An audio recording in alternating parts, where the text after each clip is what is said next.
Les entreprises, elles ont des besoins de recrutement très importants aujourd'hui. Elles sont très nombreuses à connaître des difficultés de recrutement. Elles sont convaincues aujourd'hui de plus en plus que si elles veulent trouver les bonnes ressources pour répondre à leurs besoins, elles doivent aussi accepter de faire une place à des publics qui sont peut-être plus éloignés de l'emploi.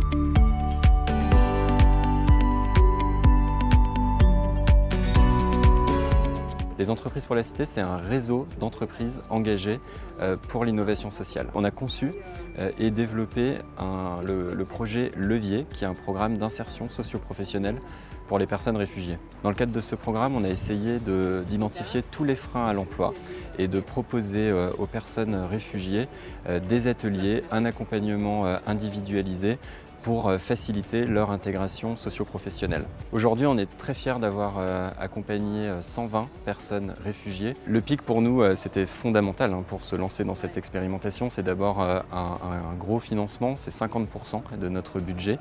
Donc sans ça, on n'aurait pas pu se lancer dans cette expérimentation, on n'aurait pas pu commencer ce travail de sensibilisation auprès des entreprises.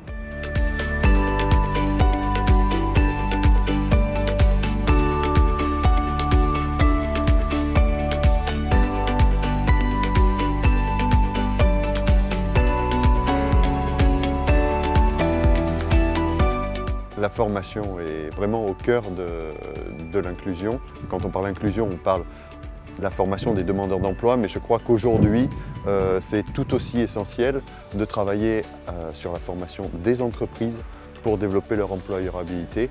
Et le circuit court, justement, propose cette charnière de formation pour permettre aux demandeurs d'emploi de faire un pas vers l'entreprise et aux entreprises de faire un pas vers les demandeurs d'emploi les plus éloignés de l'emploi pour leur permettre de répondre à leurs besoins en recrutement.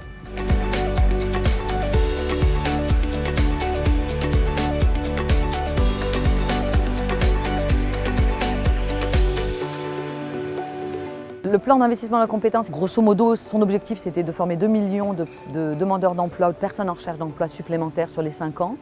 Cet objectif, entre guillemets, quantitatif, il est atteint, enfin il le sera à la fin de l'année. Mais c'est aussi de transformer les parcours, de transformer les pratiques, de permettre aussi plus d'aller-retour entre la formation et l'emploi pour que ce soit moins des temps qui sont très séparés les uns des autres. Et tous ces objectifs de transformation, ils sont très importants. On commence à avoir vraiment beaucoup de bonnes pratiques. Notre préoccupation du moment, c'est de capitaliser et de pouvoir étendre et s'aimer tout ce qu'on a appris sur ces nouvelles pratiques pour que en fait, grosso modo, faire grandir ces expérimentations à des plus grandes échelles.